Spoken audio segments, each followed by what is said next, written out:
Fabricamos talento. Fabricamos innovación. Y, cómo no, sostenibilidad. Fabricamos una nueva economía. Y un mundo nuevo, en 3D, por supuesto. Pero sobre todo, fabricamos futuro. Y es que fabricamos empleo para más de 137.000 trabajadores. Fabricamos oportunidades globales de negocio en un espacio de más de 10 millones de metros cuadrados. Y fabricamos servicios de vanguardia y ventajas competitivas para más de 175 empresas. Consorcio de la Zona Franca. Fabricamos oportunidades para tu futuro. Welcome to D-Factory, the factory that develops talent, technology, innovation, and of course in the heart of Barcelona. After all, D-Factory is consolidating Barcelona as a European capital of development for Industry 4.0, for digitalization, for transformation, creating 1,500 direct jobs and 5,000 indirect jobs in the city, close to the metro, the harbour and the airport. And promoted by the Consorci de la Zona Franca de Barcelona.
Now it's the time of changes.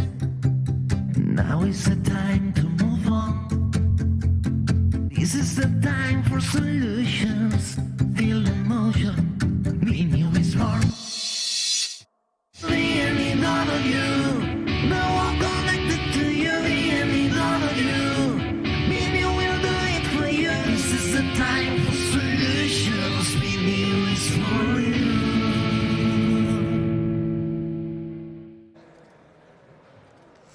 Molt bon dia i benvinguts. This is our last day at BNew. Welcome you all. Afrontamos este nuevo y último día en BNew. Muy buenos días a todos. Gracias por estar un día más con nosotros en esa vertical de industria digital que estamos llevando a cabo durante estos 4 días. Estos 4 días hemos estado hablando de temas tan diversos, aunque interconectados entre sí, obviamente, como son la robótica, la 5G, las startups, el Big Health, la biomimética, la inteligencia artificial, aunque también ayer hablamos de la humanización de todo el mundo digital. Cuestiones muy importantes que estamos tratando estos días y que hoy van a seguir con otra que además está de mucha actualidad, las energías verdes, las energías renovables. Estamos en un mundo post-pandemia, en un mundo que afronta guerras como la de Ucrania y Rusia, en el cual la crisis energética ha sido una de las consecuencias, aparte de la humana, obviamente. La necesidad de buscar estas energías verdes y funcionar con ellas es el tema que del cual vamos a tratar en los próximos 3/4 de hora. Muy buenos días a todos. Para moderar esta sesión vamos a contar con Leo Quesada, que es el fundador y consultant de Quesada Nuevos Proyectos. Buenos días, Leo. Buenos días. Te voy a presentar un poquito. Leo es consultor en construcción sostenible, en energías renovables, automoción y Smart Cities. Es promotor además del Objetivo de Desarrollo Sostenible de la ONU. Cuenta con una larga experiencia en el sector automotriz, enfatizando el marketing de producto. Se ha dedicado sobre todo a la venta y distribución de tecnologías de autoconsumo en mercados en vía de desarrollo y de proyecto de huertos urbanos en ciudades smart. Gracias por estar con nosotros, Leo. Para esta charla vas a contar con David Cumellas, es el CEO de Alternative Energy Innovations. David, buen día, buenos días. Buen día. También con Montserrat Grima, que es la Managing Director de Yokogawa Iberia. Buen día, buenos días. Y también con Julio Alfredo Boto, que es el CEO de Imhoit. Buenos días. Buen día. Bueno, pues cuando quieras, Leo. Gracias. ¿Estamos listos? Preparadísimo. Vale. Pues buenos días a los presentes y a los que están conectados. Bienvenidos al Barcelona New Economy. Primero quiero darle un agradecimiento al Consorcio Zona Franca Barcelona por crear este espacio para conocer gente tan admirable como son ellos, que han dedicado su vida para emprender y liderar proyectos de transformación energética.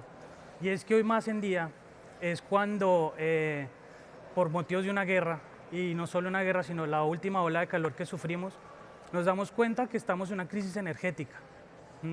No solo por temas de precio de energía, sino de portafolio. Vale. Temas de portafolio, ¿sí? Nos damos cuenta que, como lo plantea los Objetivos de Desarrollo Sostenible, tenemos que seguir creciendo económicamente, pero de una manera consciente, porque la población va a seguir y no podemos seguir acabando el planeta como lo estamos haciendo. Entonces, llamo a nuestra primera invitada, Montserrat, que además de llevar la misión de promocionar a las mujeres en alta dirección, es la directora general de una empresa que está en más de 12 industrias. Sí. Diferentes. En cortas palabras, ¿qué hace Yokogawa? Yokogawa. ¿Y cuál es el desafío con tus clientes e industrias para generar este cambio? En Yokogawa es una empresa japonesa presente en todo el mundo, una empresa global, y su core business es realmente, pues empezó con la medida y la creación de soluciones, de sistemas, pues para el control de procesos. Seguimos ahí, hemos desarrollado diferentes tecnologías, tanto en instrumentación, analizadores, sistemas de control y la última generación de la parte de digitalización. Y nuestro core business ha estado mucho siempre en las empresas de oil and gas, en refinerías. Por lo tanto, imagínate el reto tan grande que tenemos de transformar a estos generadores de energía a través de lo que es el oil and gas, transformarlas hacia la energía verde. Nuestra misión realmente es trabajar en paralelo con ellos, coinnovar y ayudarles a hacer esa transición, ¿no?, hacia las energías verdes. Súper interesante, pero ahora quiero pasar con Julio, una persona de números, ¿no? En tu hoja de vida sale física, matemática, y es una persona que ha innovado en biométrica y en programación. Actualmente se encuentra trabajando con IoT, pero pues explícanos más sobre tu modelo de negocio y este mensaje que das de triple impacto. Cuando hablamos de triple impacto hoy día, hablamos de la necesidad de poner en el mismo nivel aspectos sociales, aspectos ambientales y aspectos empresariales. Es una ecuación que debe balancearse en todas las partes. Las empresas que tenemos una componente de innovación debemos atender desde el inicio, desde cuando estamos planteando proyectos, desde cuando estamos buscando algún tipo de solución, de qué manera cada uno de estos actores va a recibir un impacto positivo con las soluciones que estamos desarrollando.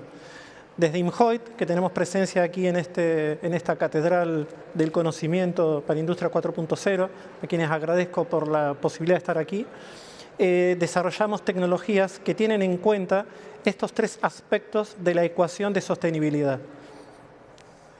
Bueno, ahora paso con David Comellas, economista y apasionado por la aviación, con una startup que ha ganado más de 20 premios. ¿Cuáles son estas ideas innovadoras que te han hecho ganar esos premios y cómo has ayudado en la transformación energética? Bueno, pues buenos días. Ainova, Alternative Energy Innovations, es una empresa que nace con una clara vocación de sostenibilidad y con la visión de poder ayudar a la gran industria a ser más sostenible medioambientalmente mediante la tecnología y la digitalización. Nosotros hacemos sistemas IoT de sensórica industrial autoalimentados por energía, por tanto eliminamos un factor muy contaminante que son las baterías de litio que son habituales en estos dispositivos, ¿no? Es decir, los dispositivos generan su propia energía a partir del calor que es un residuo que podemos encontrar en la mayor parte de grandes industrias, ¿no? Entonces, con esta visión, pues la empresa ha focalizado claramente en industrias pues, muy intensivas, como decía ya, pues el oil and gas es nuestro principal cliente, pero también empresas pues, de sectores cementeros, del sector del acero, por ejemplo, ¿no? Que son grandes consumidores energéticos, pero que requieren soluciones para poder encajar mejor con estos retos medioambientales. Pues muy bien, cuando los investigué, pues lo que hacían, lo que trabajaban, me di cuenta que los tres convergen en un punto, y es en el tema de explotación de recursos para producción de energía y su almacenamiento, tanto como para el oil and gas y minería. Primera pregunta, ¿cómo cambiar este paradigma tradicional en temas como la minería y los hidrocarburos hacia un nuevo modelo económico sostenible? A ver, pensar en paradigmas sería una solución bastante simple. Hoy en día estamos ante una crisis de la civilización. ¿Por qué digo esto? Porque estamos hablando pura y exclusivamente de la forma en la que obtenemos energía, que es base para todas las actividades humanas, industriales y, por tanto, de esta actual civilización en la que estamos. Entonces, es bastante más que el cambio de un paradigma. Pensarlo de esa manera por ahí nos puede acercar a soluciones que son tibias o que no alcanzan el efecto que tendrían que alcanzar. Si pensamos en minería y entendemos los ciclos y entendemos el impacto que la industria minera a la fecha genera, vamos a ver que, para dar un ejemplo, en Perú hoy día se necesitan cerca de 300 permisos ambientales para entrar en una determinada zona. Una vez que estos permisos se logran, con dinero, con esfuerzo y con tiempo, hay que ir a un determinado lugar, con equipamiento, con técnicos, esto lleva tiempo, hay que atravesar zonas en las que hay personas que viven en ese lugar, que no quieren que los mineros vayan, y eso lleva bastante tiempo, bastantes conflictos y un enfrentamiento que dura entre 8 y 10 años. Nosotros desarrollamos una división científica que está basada en una exploración, diagnóstico e investigación de la Tierra desde el espacio, con imágenes analógicas desplazadas hacia el espectro del infrarrojo. Es un proceso que después sigue en tierra, con resonancia magnética nuclear, y esto nos permite ver el reflejo de la llamada radiación isotrópica, que es la iluminación solar. Este efecto nos muestra una iluminación de un cubo que vemos hasta 5.000 metros de profundidad e incluso debajo del nivel del mar.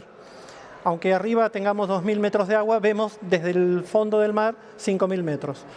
Con una precisión bastante interesante, porque lo que hacemos es resonar la sustancia que estamos buscando. Imaginemos que buscamos oro, entonces estas placas se someten a un proceso que va avanzando entre presión, distintos tipos de radiación. En algunos casos se los somete a radiación nuclear en reactores nucleares y finalmente tenemos una imagen, un cubo, en el que podemos ver distintas profundidades, densidad de materiales, la cantidad de recursos y tal. Pero todo esto sin ir al lugar. Entonces el efecto es bastante amigable con el medio ambiente, con las personas, porque después de hacer todas estas tareas que a veces llevan 10 años y nosotros lo resolvemos solamente en 2 meses, estos 10 años generan un impacto extremadamente complejo ambiental y social. Cuando a veces terminan los procesos de exploración para saber qué es lo que van a encontrar, se dan cuenta que el esfuerzo económico que tienen que ejecutar no está en línea con los recursos que van a poder explotar de esa mina. Entonces, ¿qué pasó? Añares, mucho tiempo dedicado a permisos, mucho tiempo dedicado a conflictos ambientales y sociales, y encima el efecto económico es nefasto. Entonces, la propuesta de las tecnologías hoy en día tienen que ir alineadas con reducir los tiempos. ¿Para qué? Porque estamos en una crisis de recursos. Hoy necesitamos en menor tiempo acceder a más recursos con una precisión que en nuestro caso supera el 90%. Si nos fijamos cuál es la tecnología actual, no llega al 40%. En algunos casos, en promedio, hablamos de casi un 10%. Entonces, las tecnologías de alguna manera tienen que empezar a ponerse de la mano de una explotación inteligente, porque tenemos que entender que vamos a seguir necesitando recursos minerales. Esta conversación no va de si podemos dejar de lado la minería porque la necesitamos, pero de pronto no la queremos. Entonces se genera un contrasentido en ese lugar, y la tecnología, la ciencia y la investigación científica es un elemento crucial al que tenemos que prestarle atención. Wow, súper interesante.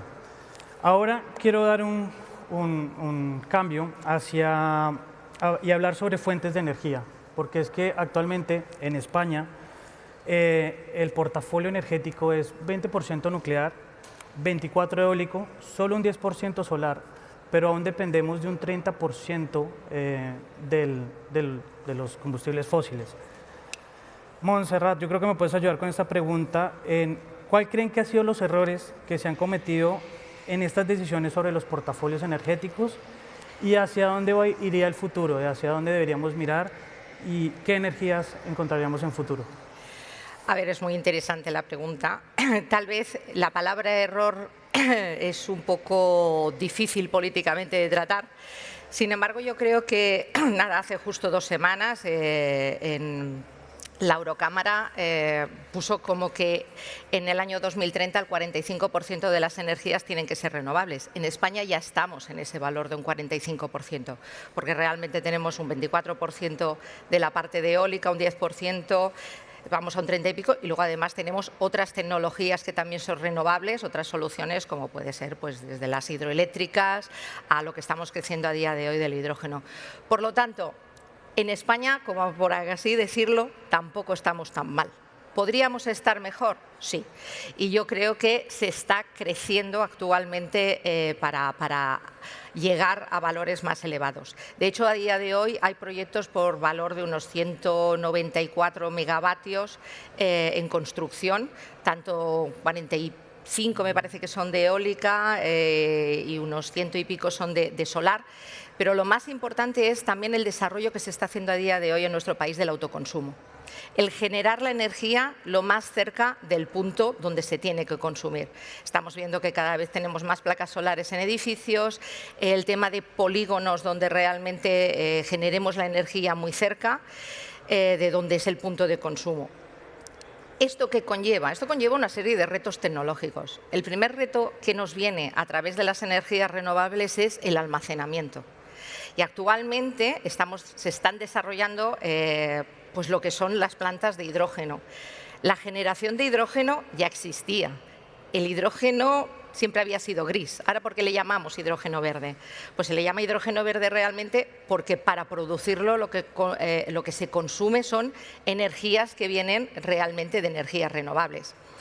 La generación del hidrógeno, ¿qué nos aporta? Pues nos aporta realmente una vía de almacenamiento, de que cuando tenemos puntas de producción de renovables podemos estar utilizando esa energía verde para generar hidrógeno, almacenarlo y en cuando tengamos una carencia de renovables, pues que sea una aportación de energía.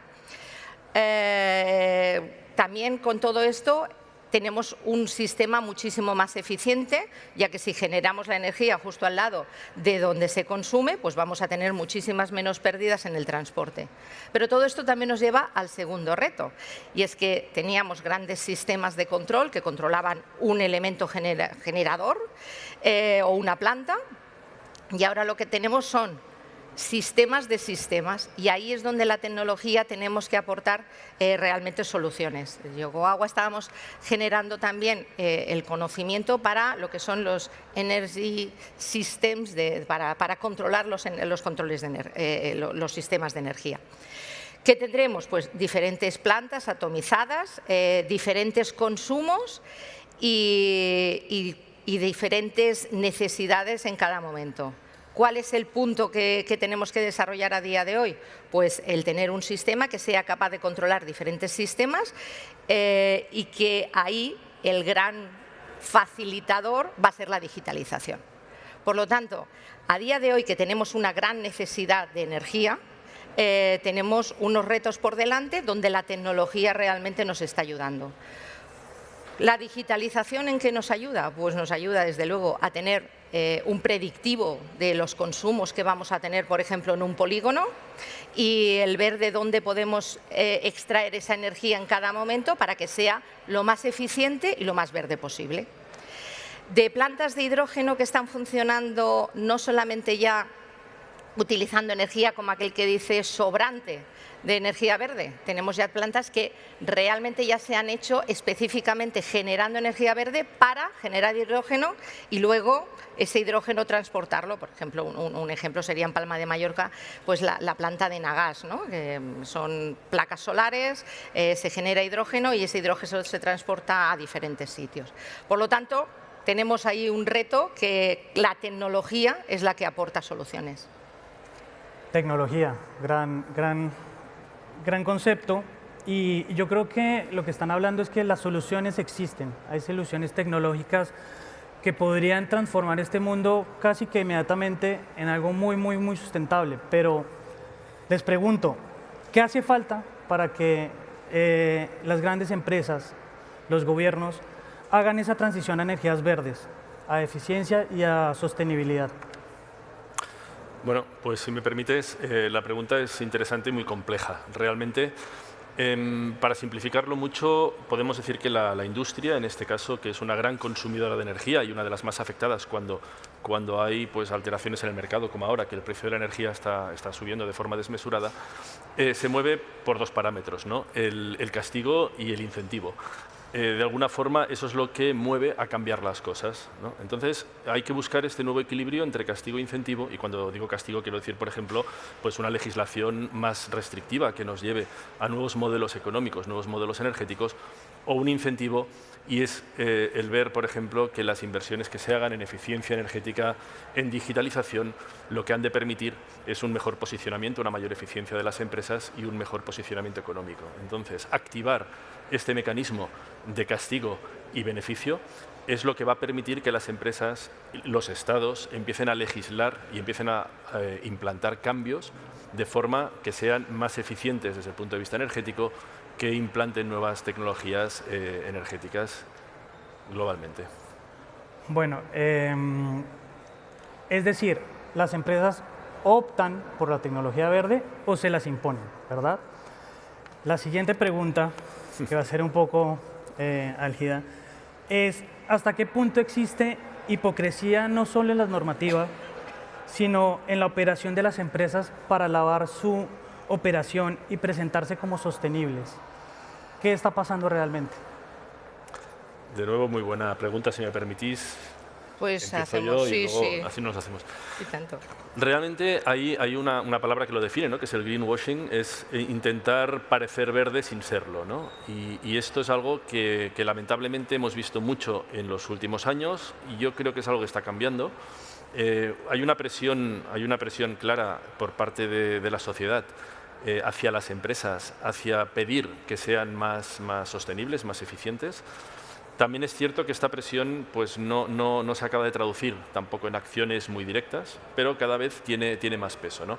Ante esto, las empresas, la primera reacción en muchos casos ha sido hacer ver, ¿no?, que somos más verdes, tomar medidas, que todas sus medidas son buenas, aunque sean pequeñas son buenas, pero de forma muy tímida. ¿Por qué? Porque el incentivo era poco y en este caso, vuelvo a mi discurso, el castigo era poco, ¿no? Yo creo que esto va a cambiar a partir de ahora de forma decidida. No sé qué pensáis vosotros. Yo pienso en este sentido que la globalización ha hecho que Europa sea muy hipócrita. Yo diría que es hipócrita Europa, ¿no? Nosotros desde Europa hemos mandado las fábricas fuera de Europa y no nos han importado esos productos que vienen a Europa con qué energía han sido fabricados. Sí que somos capaces de poner normativas en Europa, pero luego no ponemos barreras para que nos entren productos o desarrollos que vengan, que se han producido con energías o sin base sostenible. Y por otro lado también ponemos una serie de normativas en Europa que luego hace que sea restrictivo el crecimiento de otros países, de países en desarrollo. Quiero decir, no podrá ser lo mismo el abanico de soluciones de energías que tengamos en Europa que lo que van a tener en África, por ejemplo, porque tienen una necesidad. Sin embargo, creo que, bueno, que cuando hablamos eso de legislación, etcétera, o lo hacemos global o realmente caemos en esta parte más de la hipocresía. Yo mi territorio lo tengo limpio, pero lo que me venga de otro lado pues no me afecta, ¿no? Muy claro. Julio. Ser verde es cool, esa es la verdad. Entonces, en definitiva, ¿dónde estamos plantados? ¿Estamos posicionados en una solución concreta o buscamos generar instrumentos como son los bonos verdes, que son instrumentos financieros que están muy bien, porque funcionan? Ahora, ¿en detrimento de qué? En detrimento de trasladar la responsabilidad a una tercera parte para que se mejore cuando yo en realidad no lo hago, lo resuelvo con dinero. Y eso es una solución. Eso en realidad, para mi mirada, no alcanza. ¿Por qué no alcanza? Porque, si las líneas de guiones que tenemos en tierra, que separan los países, las pudiésemos extender al espacio, entonces un país se podría aislar. Pero este mundo, este planeta, es un ser vivo. ¿Sí? Tenemos que entender que estamos en un ecosistema del cual nuestra dependencia es total.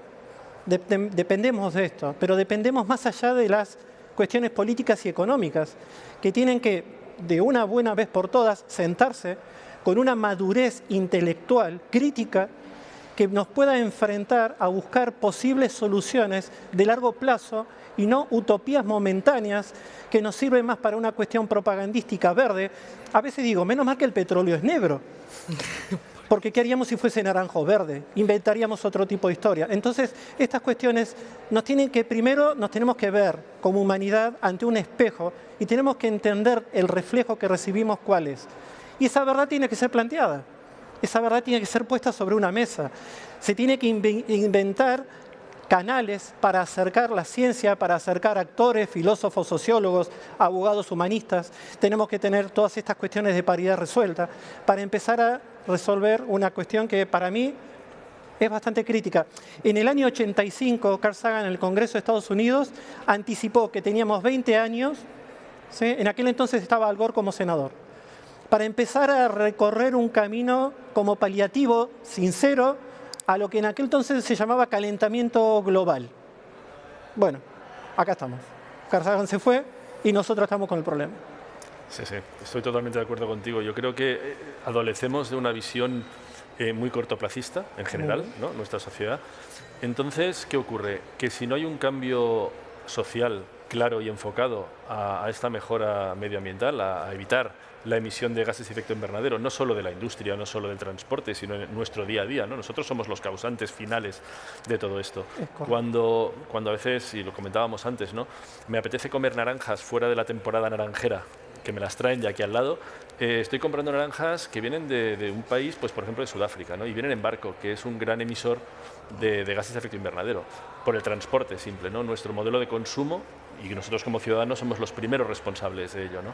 Entonces, estos cambios de calado, de profundidad, son muy difíciles de implantar porque no le vemos una urgencia.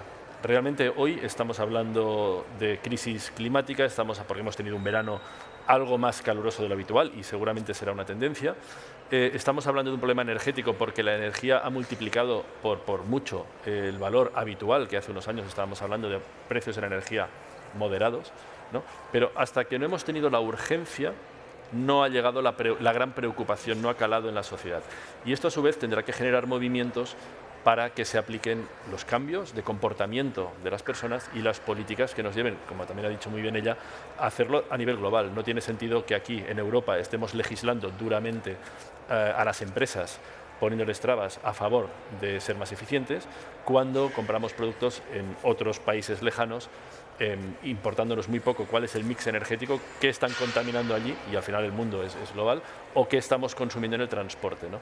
Esto es un problema mucho más global y más difícil de solventar. Sería algo así, perdón, como trasladar una deuda ambiental y social a terceras partes. Ya lo hacemos. Ya lo hacemos, sí, exacto. Es lo que estamos haciendo a día de hoy, sí. Yo solamente añadiría que lo comentabais, ¿no? Es esa necesidad que tenemos a día de hoy y que parece que se nos está empezando a instaurar en nuestro ADN, esa necesidad ya viene de hace tiempo, pero es como comentabas, hasta que no hemos visto un verano súper caluroso y empezamos a pensar, ostras, sí que parece que hay un cambio climático. Cuando hay un déficit de suministro debido al tema de la guerra, al precio, la subida de precio de la energía. Es curioso, y eso sí que va con el tema de la hipocresía, que es que hasta que no lo sentimos en primera persona, ya como individuos no nos movemos, pues imagina como entidad o como países, ¿no? Sí. De todas maneras, y perdona que te interrumpa, yo quiero ser también optimista, ¿no? O sea, estamos en un momento de cambio, una crisis siempre significa un cambio y un cambio significa oportunidades, por tanto, yo por un lado veo una gran oportunidad para acelerar esta transición energética, este comportamiento, y también veo una gran oportunidad económica para que crezcan nuevas empresas, nuevos negocios alrededor de toda esta transformación energética. No solo las grandes multinacionales que ya están buscando soluciones, sino también de nueva economía, de nuevas empresas, de nueva creación, de startups que van a nacer, van a crecer aportando soluciones para este problema. Por tanto, vamos a ver también la parte optimista. Y has tocado también un tema interesante, ¿no? El tema de las grandes empresas que estamos desarrollando. Y yo creo que también ha habido un cambio en la forma de las grandes empresas. Y es ese concepto de coinnovación, ¿no? El de que ya nosotros solos, como un elefante que es una gran empresa, no tenemos suficiente velocidad para desarrollar tecnologías y ponerlas en el mercado, y hay esa coinnovación y hay ese trabajar conjuntamente con otras empresas, startups, y para hacer desarrollos mucho más rápidos, porque se necesita realmente una inmediatez de soluciones. Esto es cierto, nosotros hemos desarrollado nuestra tecnología gracias, por un lado, a un esfuerzo científico, porque nacimos como spin-off universitaria, pero también gracias a las grandes empresas que han permitido que probemos esa nueva tecnología en sus instalaciones industriales, lo cual es algo que no es trivial, ¿no? Instalar prototipos tecnológicos dentro de una empresa funcionando y en un proceso industrial, pues es una responsabilidad y es algo arriesgado. Hemos tenido la suerte de poder colaborar con grandes empresas, desde Repsol hasta SACIR, pasando por Ferrovial, algunas empresas locales como Gomacams en el sector papelero, que precisamente nos han permitido probar esa tecnología y desarrollarla. Por tanto, el codesarrollo es absolutamente necesario. Se huye de los modelos tan transaccionales y mucho más el I+D, conjunto, desarrollo, pilotos, pruebas. Absolutamente. Ahora solo nos falta la inversión. Exacto. Hace un segundo hablaban de otro actor en esta ecuación, y es el consumidor, ¿sí? El 75% de las personas afirma que debe hacer algo por el cambio climático, ¿sí? Pero ¿realmente sus hábitos de consumo lo indican? O sea, ¿realmente estamos diciendo, oye, estamos comprando el salmón en Noruega que nos cuesta 1 tonelada de CO2 traerlo hasta acá? ¿O estamos trayendo naranjas del África que nos cuesta otras 2 toneladas de CO2? Pero pues aquí estoy diciendo, quiero ser verde. O sea, ¿cómo cambio a ese consumidor? ¿Cómo le explico que sus hábitos tienen que ser ahora eficientes? ¿Cómo cambio a ese consumidor? Ostras, esto yo creo que es una pregunta compleja de nuevo, ¿no? Los cambios sociales son muy complicados. Entonces, de nuevo, es un tema de incentivo y de castigo, ¿no? Fíjate, se publicaba, creo que ayer o antes de ayer, que una empresa se llama Shein, ¿no? Que abrió una tienda efímera en Barcelona con grandes colas, ha superado a Inditex en facturación de ropa, ¿no? Ropa muy barata, puedes comprar ropa allí, pues una camisa por 5 euros, que fabrican pues, en China y la traen. Entonces, este modelo de consumo de moda, por ejemplo, de gran consumo, de cambiar la moda muy rápidamente para que la gente vaya consumiendo, no es sostenible a largo plazo.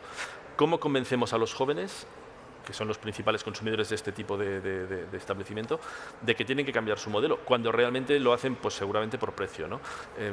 Este encaje es complicado. ¿Cómo convencemos a alguien que no se compre el último móvil que ha salido al mercado si puede alargar la vida del suyo? Sí. ¿Cómo convencemos a la gente que no se cambie de coche cada 2 años y alargue la vida máxima del suyo, porque fabricar tiene un impacto, ¿no? ¿Y esto cómo afecta esto a la economía después? Hablemos de modas y una palabra que tú lo explicaste, ser sexy, ¿sí? ¿Cómo hacemos que esto que estamos planteando sea sexy para las grandes empresas? ¿Cómo lo hacen? Porque si lo hablamos de tecnología y de términos muy deep, de deep tech y de IoT, entre nosotros nos entendemos, ¿sí? Pero afuera hay un mundo que no está como acostumbrado a este lenguaje. ¿Cómo se lo ponemos a ellos para explicarle, mira, vamos a ser verdes, vamos a ser sexys, siendo ecológicamente amigables? ¿Cómo les damos ese mensaje? El que el mensaje sea sexy es un tema complejo, ¿eh? Nos tendríamos que meter mucho en la gente joven cuál es a día de hoy su forma de ver el mundo. Pero realmente, más que nada, yo creo que tenemos que hablar de una necesidad. Yo sí que creo que hay una generación que está viniendo que tiene muchísima más conciencia de lo que teníamos nosotros cuando éramos jóvenes. Sí que hay una generación que está moviendo el tema de tener unos sistemas más limpios, de que decimos a veces, ¿no? Se aplican términos muy simpáticos, ¿no? El sun drying. Sun drying es tender la ropa en vez de utilizar la secadora. ¿Qué hay más verde que tender la ropa en vez de utilizar energía para secarla? Pues ese tipo de terminología, esos temas son los que aterrizan realmente en la gente joven y que los pueden hacer suyos. Entonces yo creo que desde las empresas y desde las instituciones tenemos que impulsar una serie de terminología que la adopten, ¿no? que vean sobre todo el impacto que eso tiene. Yo creo que para ellos es muy importante el saber el impacto de las cosas que están haciendo. Y en ese sentido también estamos en un mundo donde estamos hablando de la descarbonización. hay 3 diferentes scopes a la hora de descarbonizar. Y yo creo que eso es un tema de que también se deberían explicar más y que deberíamos hacer más incidencia. Hay una parte, un scope de descarbonización que es realmente los productores de energía que produzcan energía más verde con menos huella de carbono.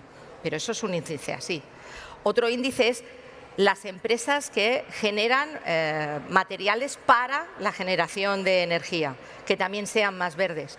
Pero el gran impacto de la descarbonización sigue siendo en todos nosotros, en cómo usamos la energía. El tema del coche eléctrico, el coche de hidrógeno, todos estos conceptos que realmente nos van hacia una economía más sostenible, yo creo que son los que tenemos que incidir y darle terminología inglesa sexy. Esto siempre tiene calado. Creo aquí que has introducido un par de cosas muy interesantes, ¿no? Lo primero es el impacto. El impacto, yo creo que todos tenemos claro que hay impactos múltiples, pero si no los medimos, si no los cuantificamos, es muy difícil valorarlos, ¿no? Entonces pasan, o hablas de cifras, de números, o hablas de opiniones, ¿no? Las opiniones son discutibles, las cifras no. Entonces yo pienso que lo primero que tendríamos que hacer todos es un esfuerzo en medir el impacto con un indicador claro que podamos trasladar. Y esto lo podemos hacer a todos los niveles, a nivel de empresa, pero incluso a nivel de producto, con el estudio de ciclo de vida de fabricación de un producto, por ejemplo, o de su funcionamiento, ¿no? Y si esa información la podemos facilitar, ayudamos a medir el impacto de nuestros actos. Por tanto, yo creo que un camino sería esto, ¿no? Es medir realmente los impactos que pueden haber. Completamente de acuerdo. Yo creo que hay que alejarse un poco de esto de el consumidor como ángeles y demonios, porque en definitiva somos nosotros los consumidores. Y lo que consumimos es lo que tenemos al alcance de la mano. Si vamos a esta verdulería y todas las naranjas vienen de Sudáfrica, hay 2 opciones. O no compramos naranjas y esperamos la temporada de las naranjas de aquí cerca, o las compramos. Pero hay situaciones en las que no es tan simple como con una naranja, ¿sí? Entonces, vuelvo a que el consumidor tiene una responsabilidad. Para mí, los jóvenes hoy en día ven soluciones donde nosotros ni siquiera vemos problemas, o al menos no los hemos visto durante una larga cantidad de años. Y de pronto estamos aquí con la pared encima.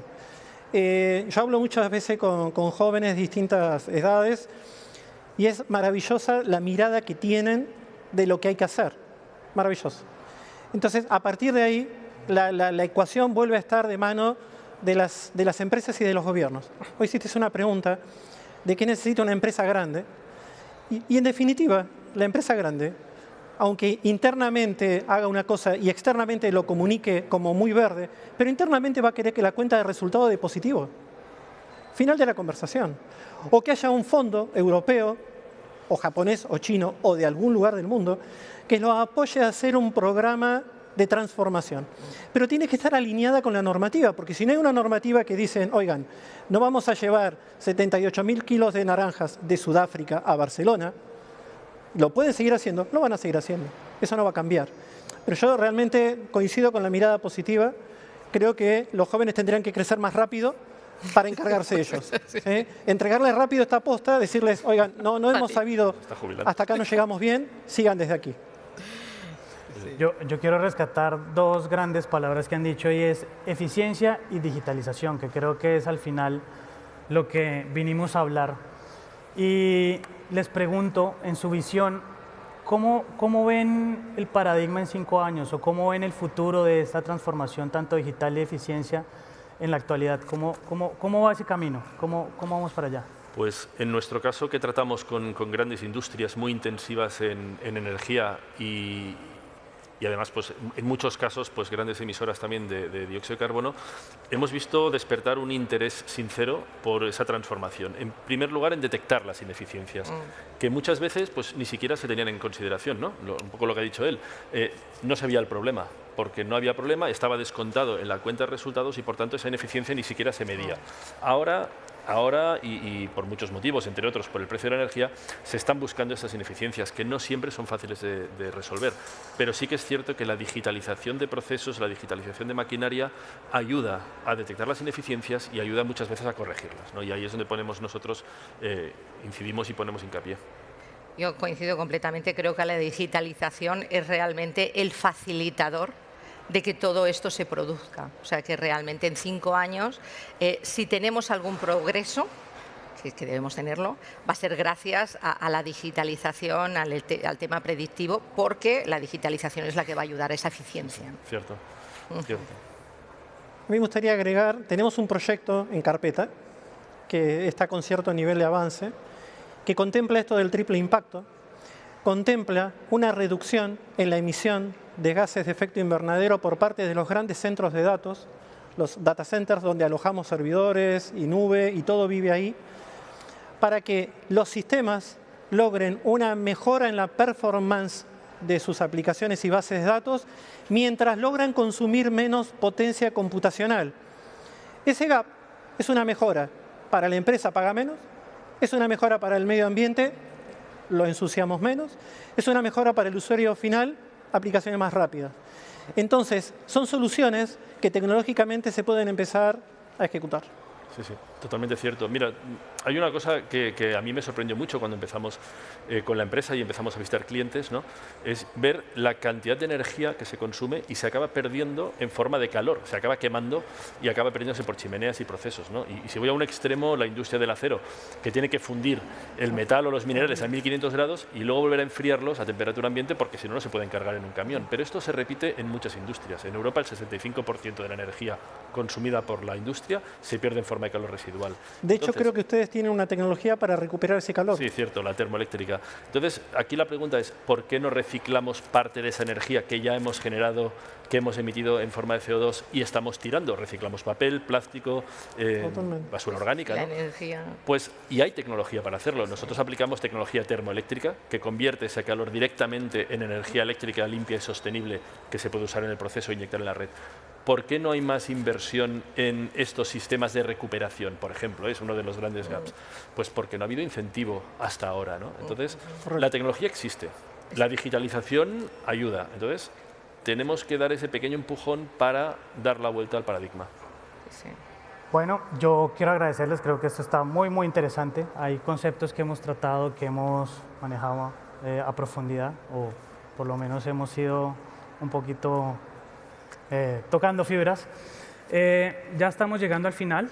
Quiero agradecerles y quiero dar una pequeña, pues, como conclusión, y es que a los que hablamos, y pues gracias a lo que acabo de escuchar, los que hablamos de sostenibilidad, antes lo hacíamos con un discurso totalmente altruista, de decir, mira, tenemos que cambiar el mundo, tenemos que salvar el planeta porque no hay más.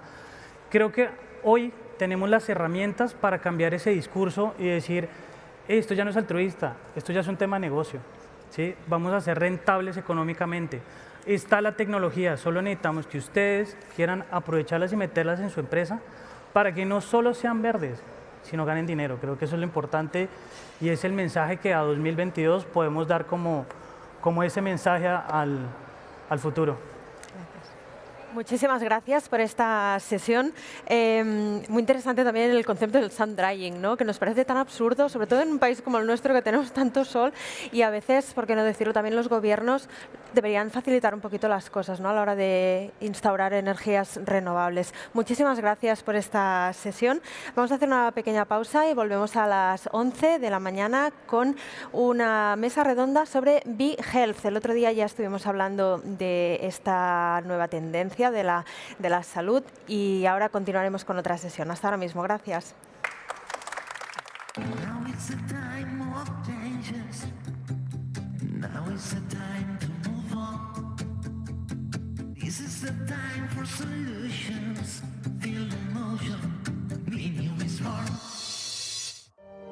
Fabricamos talento. Fabricamos innovación. Y, cómo no, sostenibilidad. Fabricamos una nueva economía. Y un mundo nuevo, en 3D, por supuesto. Pero sobre todo, fabricamos futuro. Y es que fabricamos empleo para más de 137.000 trabajadores. Fabricamos oportunidades globales de negocio en un espacio de más de 10 millones de metros cuadrados. Y fabricamos servicios de vanguardia y ventajas competitivas para más de 175 empresas. Consorcio de la Zona Franca. Fabricamos oportunidades para tu futuro. Welcome to D Factory, the factory that develops talent, technology, innovation, and of course in the heart of Barcelona. After all, D Factory is consolidating Barcelona as a European capital of development for Industry 4.0, for digitalization, for transformation, creating 1,500 direct jobs and 5,000 indirect jobs in the city, close to the metro, the harbour and the airport. And promoted by the Consorci de la Zona Franca de Barcelona.